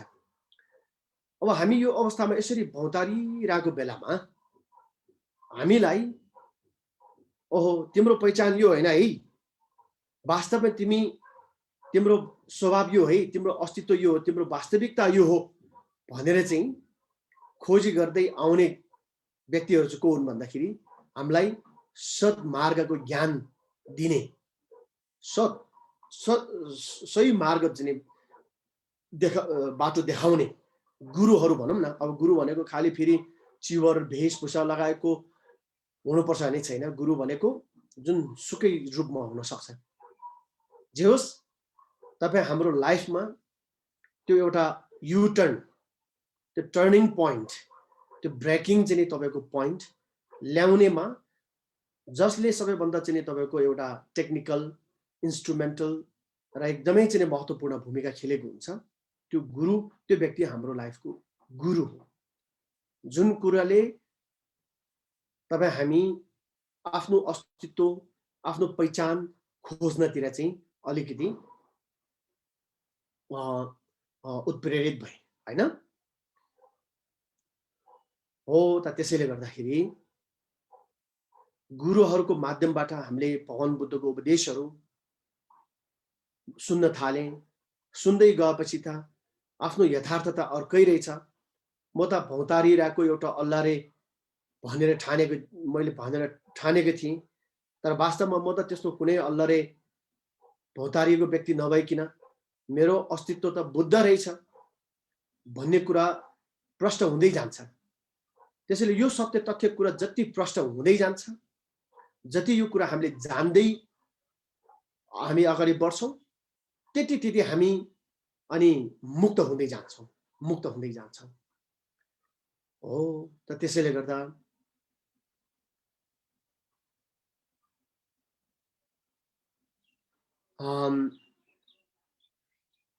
अब यो कहानी, यो कथा तपाईले एकदम यसो विचार गरेर चाहिँ नबिर्सिकन याद राख्नु होला।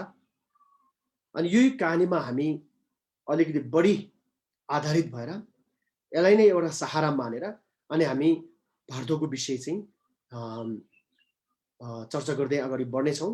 सायद समय 1 घण्टा सक्यो होला। सक्यो हो 1 घण्टा? हजुर बढी नै सक्यो कि है?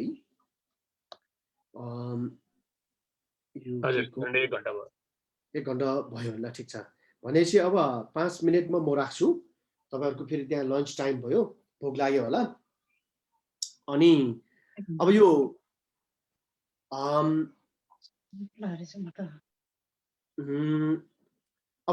अब यो कहानी चाहिँ तपाईले चाहिँ नबिर्सिदिनु होला। अनि यसैमा हामी टेकेर अगाडि बढ्नेछौँ। र आजलाई हामी अब भारतको 4 वटा विषयहरू एक्चुअली म छोटकारीमा भन्छु। अनि त्यसको सीमाहरू कहाँदेखि कहाँ पर्छ भन्ने कुराहरू म बताउँछु। त्यो कुरा याद गर्नु होला। अनि त्यो भयो भने तपाईहरु एकदम प्रष्ट हुँदै जानेछ। अनि त्यसपछि भोलि फेरि भोलि हो कि नेक्स्ट हाम्रो डेट कहिले होला त्यो अनुसार हाम्रो अहिले खुशीमान साहबले यहाँहरु सबैले जानकारी गराउनु हुनेछ। त्यो अनुसार म तपाईहरुलाई बताउँदै जानेछौँ। जसरी हुन्छ चाहे यो अलिकति बढी समय लागोस् अथवा यसमा हामीले अलिकति अब कुन तरिका अपनाएर हुन्छ, जसरी भए पनि यो विषयमा तपाईहरु प्रष्ट हुनुपर्छ र प्रष्ट गराउने जिम्मा चाहिँ मेरो हो, त्यो कर्तव्य मेरो हो। त्यसैले गर्दा मैले त्यो कोसिस एकदम जारी नै राख्ने छौं। अनि अब सबभन्दा पहिला यो भारत 4 वटा भारतलाई एक्चुअली तपाईले चाहिँ यसो बुझ्ने कोसिस गर्नु होला। पहिलो भारत जसलाई सजिलो भाषामा जीवन भारत भनेर भनिन्छ। जीवन भारत भनेको हाम्रो जन्म भयो, आमाको कोखबाट जन्मेको दिनदेखि अनि जुन दिन हामी अब मृत्यु हुने अवस्थामा पुग्दैन, त्यो अवस्थासम्मलाई जीवन भारत भनिन्छ है। त्यो प्रथम भारत यही हो, त्यसलाई पहिलो भारत भनिन्छ, जीवन भारत। त्यो याद गर्नु होला। अनि दोस्रो भारत चाहिँ अब मृत्यु क्रममा हामीलाई रोग लाग्छ अथवा अनेक चाहिँ मृत्युको कारण हुन्छ। अब कोही त तपाईको गाडी इत्यादि एक्सिडेन्ट भएर चाहिँ मृत्यु हुन्छ। त्यसैले मृत्यु हुनुको कारण अनेक हुन सक्छ। त्यो कारण सुरु भएदेखि अनि शरीर हाम्रो यो प्राण छोडेर चाहिँ तपाईको प्राण है, प्राण हाम्रो यो प्राण छोडेर चाहिँ शरीर र मनको जब बिछोड हुन्छ, दुईटा चाहिँ तपाईको जब डिभाइड हुन्छ, त्यो अवस्थासम्मलाई के भन्छ अनि मृत्यु भारत भनेर भनिन्छ। दोस्रो भारत है त। दोस्रो भारतको नाम के हो? मृत्यु भारत। अनि शरीर र मनको जब बिछोड हुन्छ, बिछोड भइसकेपछि अनि हामी एक किसिमको त्यो ब्ल्याङ्क अवस्थामा पुग्छौँ, त्यो एकदम शून्य अवस्थामा पुग्छौँ हामी। त्यो शून्य अवस्था भनेको जहाँ कर्मले पनि काम गर्दैन। तपाईँ हाम्रो कर्म छ नि, अहिले तपाईँ हामीले गरेको पाप कर्म, धर्म कर्म, त्यो कुनै पनि त्यो कर्मले कामै नगर्ने त्यो अवस्थालाई, त्यो स्टेट अफ ब्ल्याङ्कनेस है, त्यो स्टेटलाई चाहिँ के भनिन्छ? धर्मता भर्दो भनेर भनिन्छ। धर्मता भर्दो भनेको तेस्रो भर्दो। जो सजिलो यसरी बुझ्नु होला, तेस्रो भर्दोको अवस्थामा पुग्दाखेरि त्यहाँ कर्मले काम गर्दैन, कर्मको भूमिका जिरो हुन्छ, निल हुन्छ। त्यसैले धर्मता भर्दो तेस्रो भर्दोको नाम है त, धर्मता भर्दो। अनि धर्मता भर्दो पछि अब चौथौं भर्दोलाई कार्मिक भर्दो भन्छ, कर्म भर्दो भन्दा नै हुन्छ।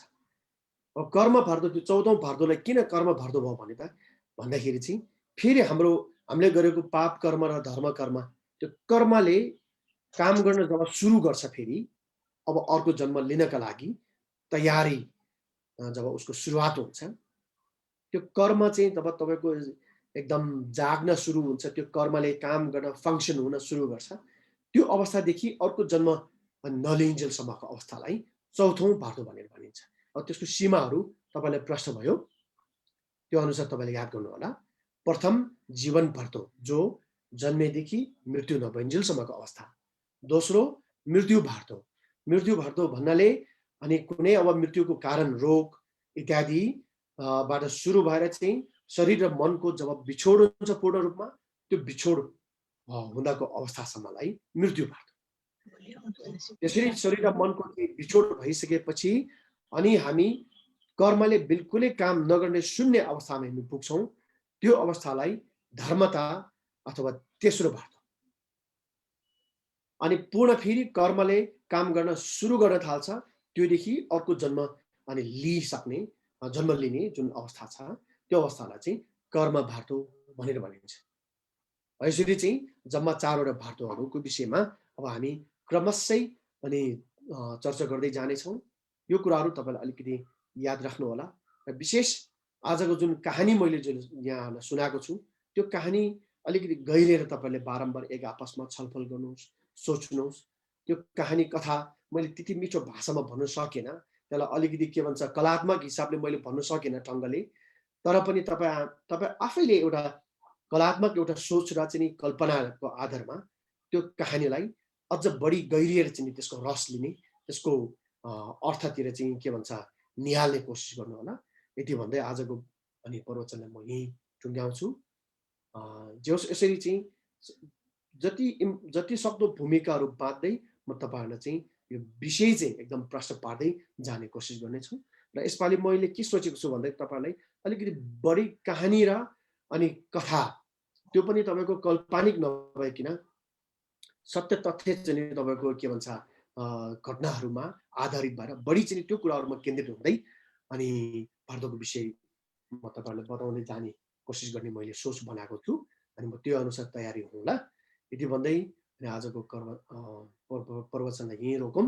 र यसरी पुण्य धर्म सुनेर पुण्य गरेको जुन पुण्य छ, त्यो आर्जन गरेको पुण्य चाहिँ अब हामीले सबै संसारको प्राणीको मुक्ति र बुद्धत्व प्राप्ति अनि साथसाथै अब अन्य चाहिँ तपाईँको विषयवस्तु के तपाईँको मनमा छ, त्यो अनुसार चाहिँ अनि मनै स्मरण गर्दै भावनाद्वारा चाहिँ अनि मोह र मलम गरौँ।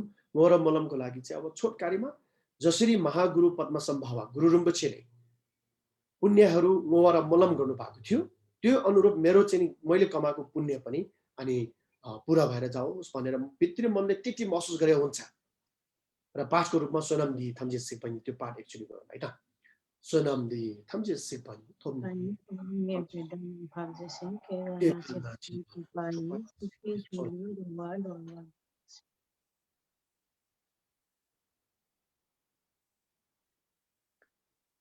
ओके। अब हजुरहरू भोक लाग्यो होला, खाना रेडी छ भने खानातिर लाग्नु होला। कोही प्रश्न छ भने गर्नु सक्नुहुन्छ फुर्सद हुनेहरूले। हजुरहरू कसैको प्रश्न छ? हाम्रो जङ्गम आइज्यू अनम्युट गर्नुहोस् माइज्यू,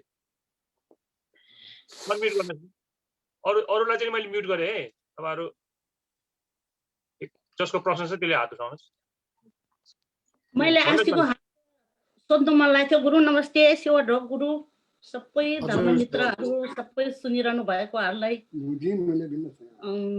नमस्ते छ। एकजना नानीको श्रीमान बितेर 6-7 वर्ष भयो। त्यो नानी चाहिँ त्यति बेला 43-44 वर्षको होला। हामीले पहिल्यैदेखि चिनी आएको नानी हो। अनि उसको श्रीमान चाहिँ 48 वर्षको थियो बित्दाखेरि। यहाँ आल्डोसोरबाट निकै टाढै हो, यहीँ भयो। मैले एकदमै यो धर्ममा हिँडाल्ने थियो, टाढा हो, उसको मन त छ। अनि त्यो श्रीमान बितेर जब बितेदेखि अहिलेसम्म सपनामा एकदमै दुःख दिन्छ रे गुरु। दुःख लाग्दो छ, बेसी माया लाग्छ। हामी त कुरा सुन्दा आँसु आउँछ। के गर्ने होला भन्छ। त्यहाँबाट त्यो नानी टाढा छ। अनि उसको कति गुरुहरूलाई सोध्छ, कति मान्छेलाई हेराउँछ, कति के गर्छ पत्तै चल्दैन रे। गर्नु त गुरुहरूले सेलाएको त्यो बाबुलाई त। अनि त्यो उहाँ नेपालमा एउटा हेराउने मातालाई सोधेको रे। त्यहाँबाट त के कुरा गरेको त, तिम्रो बुढा त त्यहीँतिरै छेउमा छ त भनेको रे।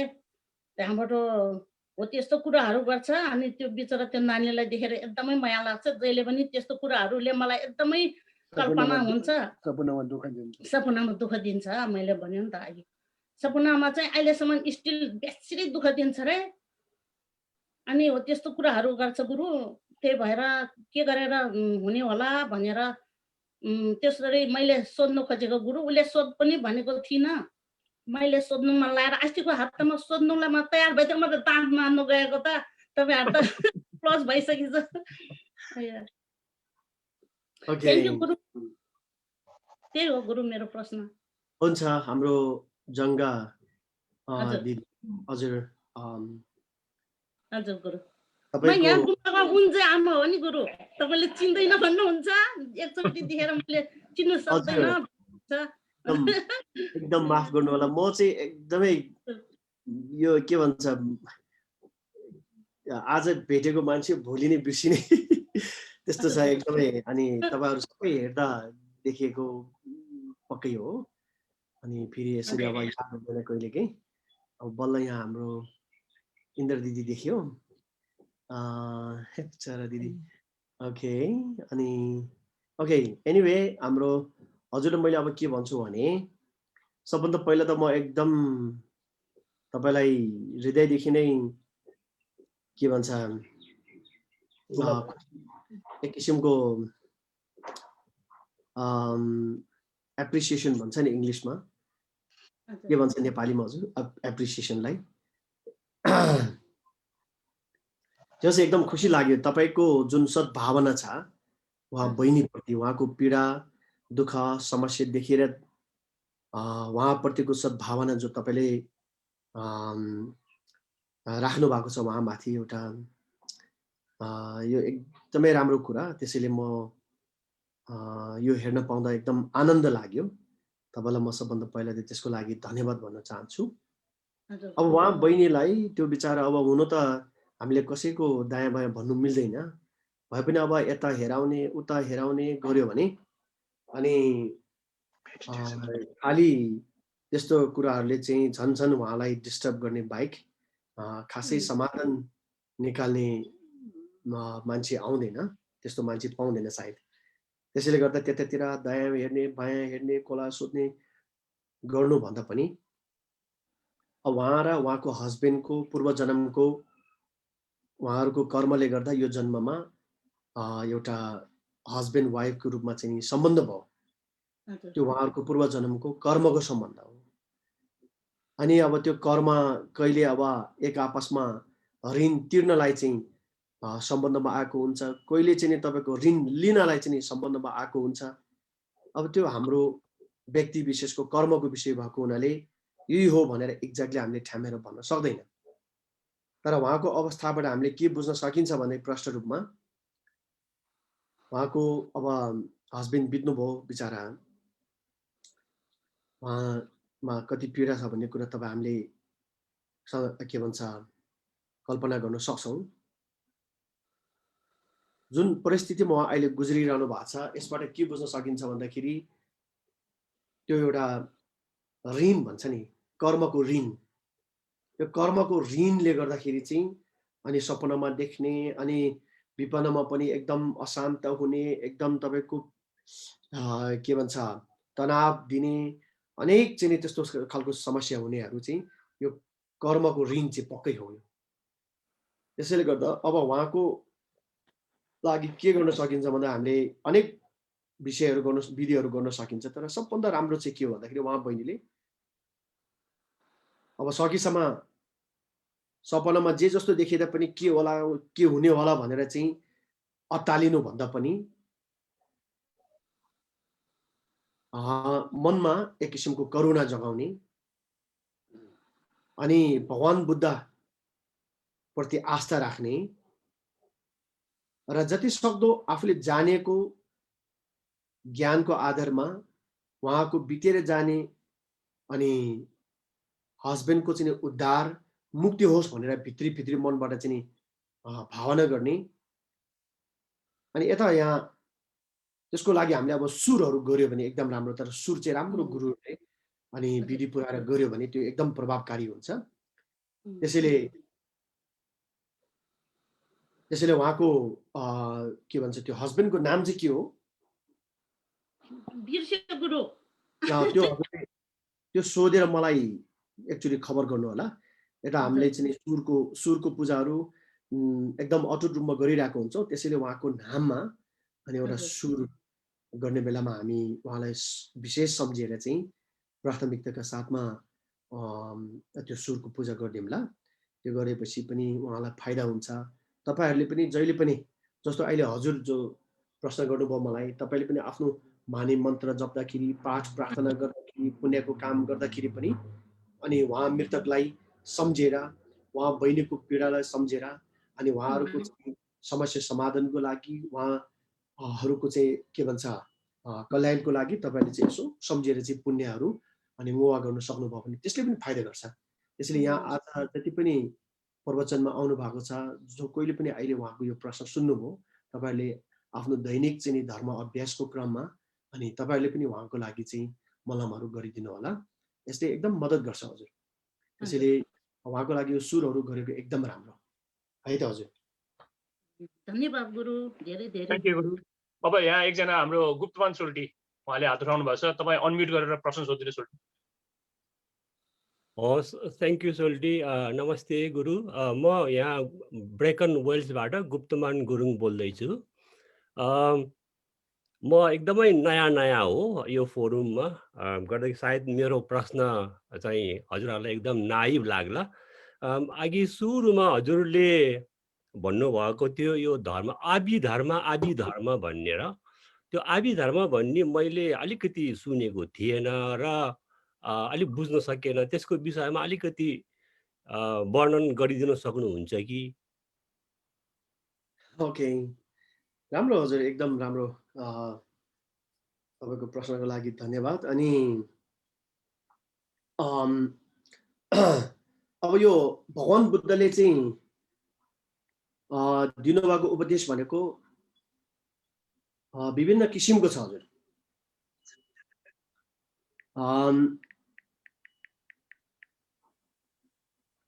अनि अब छोटकारीमा भन्नु पर्दाखेरि चाहिँ त्रिपिटक भनेर सुन्नुभयो होला तपाईँले।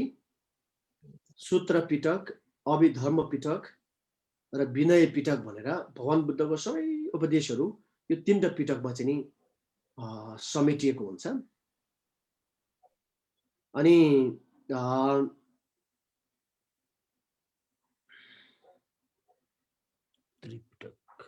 त्रिपिटक त्यसैले यो त्रिपिटक मध्ये अभिधर्म भन्ने पिटक छ। अनि त्यो चाहिँ तपाईँको प्राय जस्तो यो के भन्छ हाम्रो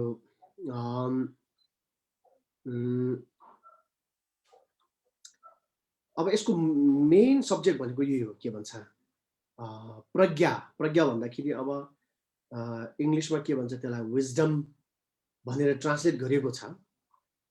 त्यस्तै प्रकारले अब नलेज भन्दा पनि हुन्छ, नलेज विजडम है, प्रज्ञा अथवा ज्ञान प्रज्ञाको विषयलाई मुख्य रूपमा समेटिएर अनि बताएको उपदेशलाई चाहिँ अभिधर्म भनेर भनिन्छ। त्यसैले अभिधर्म चाहिँ एकदम गहन विषय छ। अभिधर्मको आफ्नै सब्जेक्ट छ, त्यसको विषयवस्तु छ, अनि त्यसको शास्त्रहरू छ। त्यो अभिधर्म चाहिँ हाम्रो गुम्बाहरूमा चाहिँ बौद्ध शिक्षा, गुम्बा शिक्षामा सबैभन्दा महत्त्वपूर्ण एउटा गहन सब्जेक्ट चाहिँ अभिधर्म सब्जेक्ट हो। अनि अहिले हाम्रो यो थेरवादी परम्पराका देशहरूमा पनि, बौद्ध देशहरू जस्तो श्रीलङ्का, थाइल्यान्ड, बर्मा, यिनीहरू अब एकदमै अब प्रख्यात चाहिँ थेरवादी बौद्ध मार्गी देशहरू हो। जस्तै श्रीलङ्कामा चाहिँ सूत्र पिटकको सबैभन्दा प्राथमिकताका साथ, बढी प्राथमिकताका साथ अध्ययन गरिन्छ। अभिधर्म पनि गरिन्छ, विनय पिटक पनि गरिन्छ, तर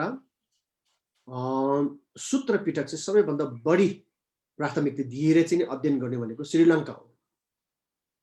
अनि तिनटै पिटकको अध्ययन गर्दै विशेष रूपमा अभिधर्म पिटकलाई चाहिँ प्राथमिकता दिएर अध्ययन गर्ने देश भनेको म्यानमार, बर्मा हो। अनि बर्मा पनि अब अहिले एकदम अशान्त र एकदमै चाहिँ तपाईँको दुःखी अवस्थामा अहिले गुज्रिरहेको छ। त्यहाँ दिनदिनौ मान्छे मरिरहेको छ, मारिरहेको छ।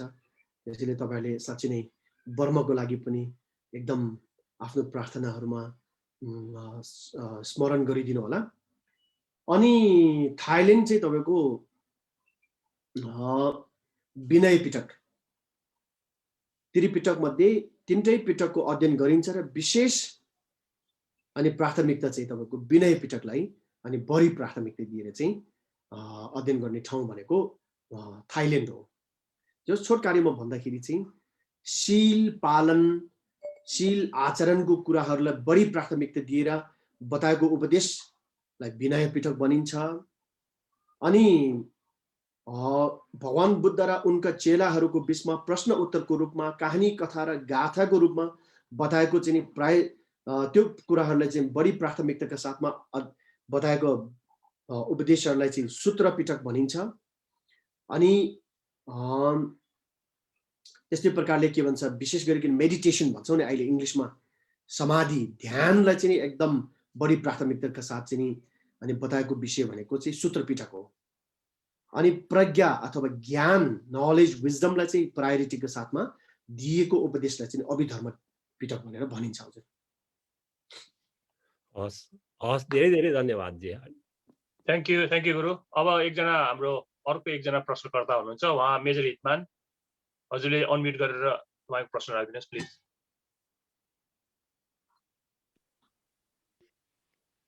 थ्याङ्क यू खुसीमान साहब। अनि श्रद्धेय सेनामका गुरुमा मेरो प्रणाम, वन्दना।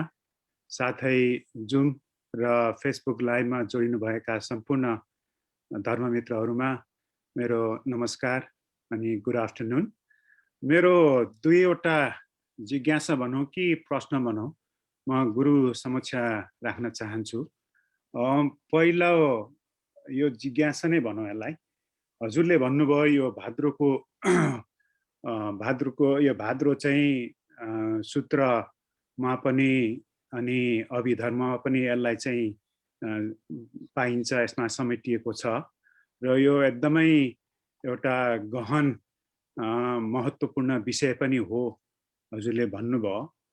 र मेरा केही साथीहरू यो थेरावाडा स्कुलिङमा भएका छन्, तर उहाँहरूले चाहिँ यो यदि यो भगवान बुद्धको उपदेश र यो सूत्रमा अनि अभिधर्ममा पनि यसलाई चाहिँ समातिएको छ भने, अनि त्यही भगवान बुद्धका अनुयायी थेरावाडाका स्कुलिङमा भएका हाम्रा दाजुभाइ दिदीबहिनीहरूले किन यो भाद्रोलाई चाहिँ फेरि उहाँहरूले चाहिँ मान्नुहुन्न, उहाँले चाहिँ योलाई चाहिँ विश्वास गर्नुहुन्न? त्यो मेरो एउटा जिज्ञासा। अनि अर्को एउटा प्रश्न चाहिँ, हजुरले भन्नुभयो यो भाद्रो चाहिँ 4 तहमा छ, जीवन, मृत्यु, धर्मता अनि कार्मिक। जीवन र मृत्युको हजुरले एउटा समयको टाइमलाइन पनि दिनुभयो। तर यो धर्मता चाहिँ मृत्यु भएपछि कहिले त्यो धर्मताको त्यो पिरियड भनौँ न, त्यो समय चाहिँ सुरु हुन्छ अनि त्यसको अन्त चाहिँ कार्मिक भाद्रो सुरु हुनुभन्दा अगाडि त्यो पिरियड, यो धर्मताको पिरियड कहाँबाट सुरु भएर कहाँ अन्त हुन्छ त्यो यसो भनिदिनुहोस् न गुरु। धन्यवाद। धेरै राम्रो प्रश्न, एकदम अलिकति के भन्छ गहिरो प्रश्न पनि गर्नुभयो। जे होस्, हाम्रो हितमान गुरुङ साहबलाई धेरै धेरै धन्यवाद तपाईँको प्रश्नको लागि। तपाईँको दोस्रो प्रश्न जिज्ञासाको बारेमा, त्यो भोलि प्रत्येक भाद्रको चाहिँ विषयमा हामी अगाडि बढ्दै जानेछौँ, त्यसैले त्यतिखेर यो प्रश्नको जवाब आउनेछ। त्यसैले आज म यहाँ बताइराख्न चाहन्न। अनि पहिलो जिज्ञासा हजुरको थेरवाद मार्गीहरूले किन यो भार्दोलाई मान्दैन भन्ने प्रश्न हो। अब त्यो तपाईँले सबभन्दा पहिला उहाँहरूलाई अभिधर्ममा मृत्यु पछिको अवस्था, मृत्यु भइसकेपछि अर्को जन्म नहुन्जेलसम्मको अवस्था के हुन्छ, कस्तो हुन्छ, हाम्रो त्रिपिटकमा, थेरवादी त्रिपिटकको चाहिँ अब सूत्र तन्त्र के अरे सूत्र विनय र चाहिँ अभिधर्म पिटक कहीँ कतै यसको विषयमा वर्णन भएको छैन भनेर तपाईँले चाहिँ उहाँलाई सोध्नु होला। अभिधर्ममा यो कुरा प्रश्न बताएको छ, चाहे त्यो थेरवादी पिटक होस्, चाहे चाहिँ तपाईँको त्यो महायानी पिटक होस्। त्यसैले त्यो के अरे अभिधर्म पिटकमा चाहिँ यो विषयमा चाहिँ एकदमै तपाईँको स्पष्टसँग बताएको हुन्छ। तर यसलाई चाहिँ भार्दो भन्ने जुन शब्द नामकरण, यसको जुन एउटा परिभाषा के भन्छ टर्मिनोलोजी जो छ, त्यो चाहिँ उहाँले प्रयोग गरेको हुँदैन। किनभने भार्दो भन्ने शब्द यो भोट भाषा हो, यो न यो संस्कृत भाषा हो न कि अरू कुनै भाषा, यो त भोट भाषा हो होइन। यसलाई चाहिँ तपाईँको संस्कृतमा अन्तर्भाव भनेर चाहिँ ट्रान्सलेट गरिएको देखिन्छ।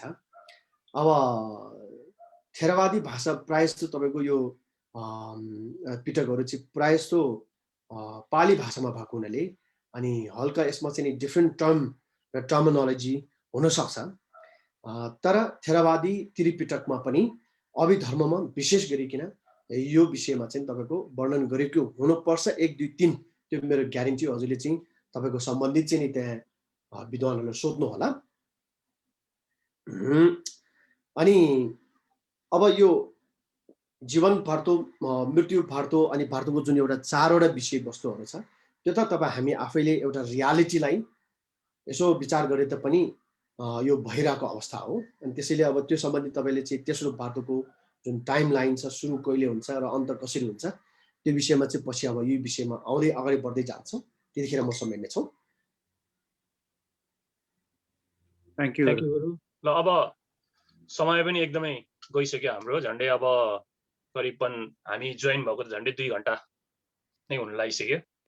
गर्दाखेरि अब गुरुलाई हामीले बिदा दिन पर्यो। बिदा दिनुभन्दा पहिला हजुर भोलि हजुरको समय कस्तो होला हजुरलाई?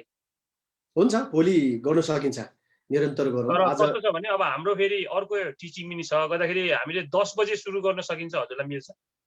तपाईहरुलाई भोलि बिहान भोलि 10 बजे भनेपछि नेपालको लगभग 3 बजे भयो। हजुर 1 घन्टा अगाडि। ठिक छ, म गर्छु, टाइम मिलाउँछु हजुर। ज्यू, त्यो भोलि 10 बजे उस गरौँ न। तपाईलाई यदि कुनै असुविधा भयो भने मलाई टेक्स्ट गरिदिनुस् के है। अहिलेको लागि चाहिँ हामी भोलि पनि 10 बजे सुरु गर्ने उस गर्नु पर्यो, मिलाउनु पर्यो भन्दै अब यो कार्यक्रमलाई समापन गरिदिनु हुन म हाम्रो निवर्तमान अध्यक्ष नरेश गुरुङज्यूलाई चाहिँ नि अनुरोध गर्दछु। नरेशज्यू, हजुरले अनम्युट गरेर कुरा राखिदिनुहोस्।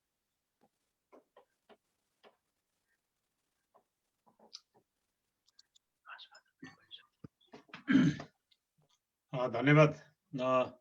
हाम्रो बीसीसीयूका एडभाइजर मेजर खुशमान गुरुङ साहब, आजको यो हाम्रो यो राम्रो संवादहरूलाई चाहिँ सञ्चालन गरिदिनु भएकोमा नि हजुरलाई धेरै धेरै धन्यवाद। विशेष गरेर हाम्रो सेनामखा गुरुलाई म प्रणाम गरेँ। गुरु हाम्रा भेनरेबल भनौँ सेनामखा दोजे गुरुलाई धेरै धेरै धन्यवाद दिन चाहे। अनि लगायत सम्पूर्ण यस जुम मार्फत अनि फेसबुक मार्फत पनि जोडिएर बस्नुभएका सम्पूर्ण धर्म मित्रहरूलाई भन्न चाहे। अनि विशेष गरेर हाम्रा BCCUK का अध्यक्ष श्री धर्म तामाङ अनि आमा अध्यक्ष हाम्रो इन्द्र उर्मिला बहिनी उहाँलाई पनि र सम्पूर्ण BCCUK का टिम लगायत सम्पूर्ण सामाजिक सञ्जाल मार्फत जोडिनु भएका सम्पूर्ण धर्म मित्रहरूलाई फेरि पनि म नमस्कार गर्दै हाम्रा गुरुले आज उहाँको स्वास्थ्य अलिकति राम्रो नभएको अवस्थामा पनि यसरी आएर हामीलाई यो पुण्य धर्मको विषयमा यति गहनशील कुराहरू उहाँले अवगत गराइदिनु भयो। हजुरले अब गुरुले भने जस्तै गरेर हाम्रो यो एउटा धर्म अथवा पुण्य जन्मको कार्मिक कारणले पनि होला यसरी यति अझ हामी नजिकमा बसेर सुन्न पाए कस्तो हुन्थ्यो होला भन्ने पनि अलिकति मनमा गयो। किनभने एकदम राम्रो तरिकाको कुराहरू हजुरले गरिदिनु भयो। अझै पछि के आउँछ होला भन्ने हामीलाई अलिक छिटो छिटो भए आजै पुरै सबै सुन्न पाए नि हुन्थ्यो भन्ने खालको अनुभव भयो मलाई चाहिँ है। अब अरूहरूलाई पनि सायद त्यस्तै भएको होला, तर जोस् भोलि पनि हाम्रो समय छ। अनि विशेष गरेर हाम्रो गुरुको शीघ्र स्वास्थ्य लाभको कामना अझै भोलिको दिनमा अझ राम्रो होस् भनेर म सम्पूर्ण हाम्रो यो धर्मको तर्फबाट ग्रुपको तर्फबाट हजुरको स्वास्थ्य लाभको कामना गर्न चाहे। र यसरी नै हामी बेला मौकामा जोडिरहौँ। फेरि पनि सम्पूर्ण जोडिनु भएका धर्म मित्रहरूलाई धन्यवाद। अनि विशेष गरेर हाम्रो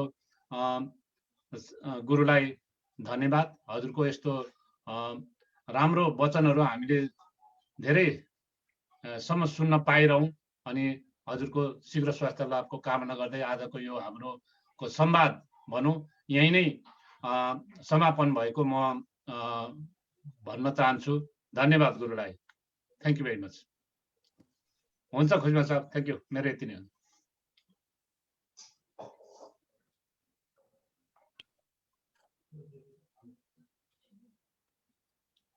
साहेब सबैले सुन्दै हुनुहुन्छ कि कता हराए? अनम्युट गर्नुहोस् हजुर। धन्यवाद धन्यवाद नरेशज्यू। ल अब म कार्यक्रम संयोजकको हैसियतले गुरुलाई अब हामी बिदा दिन गइरहेका छौँ। गुरु हजुरलाई एकदमै धेरै धेरै धन्यवाद। हजुर अब अलिकति बिसन्चो भइकन पनि यहाँ कार्यक्रम सञ्चालन गरिदिनु भयो, त्यसको लागि एकदमै हामी सम्पूर्ण धर्ममित्रको तर्फबाट हजुरलाई आभार प्रकट गर्न चाहन्छौँ। अनि जति पनि जुम मार्फत अनि फेसबुक मार्फतबाट हेर्नुभएका सम्पूर्ण धर्ममित्रको तर्फबाट हजुरलाई धेरै धेरै धन्यवाद छ भन्दै हजुरलाई अब भोलि UK समय 10 बजे अनि नेपाली 3 बजे नेपाली समय 3 बजे चाहिँ हजुरलाई भेट्ने बाचा गर्दै हजुरसँग बिदा हुनु पर्यो। अरू धर्ममित्रहरू एकछिन 2 मिनट बसिदिनुहोस्, म हजुरलाई अलिकति एडमिन कुरा गर्छु। नमस्कार गुरु। Thank you so much, Guru. Thank you, Thank you, Guru. Thank you so much. Thank you very much. Thank you very much. Thank you, Guru. Thank you.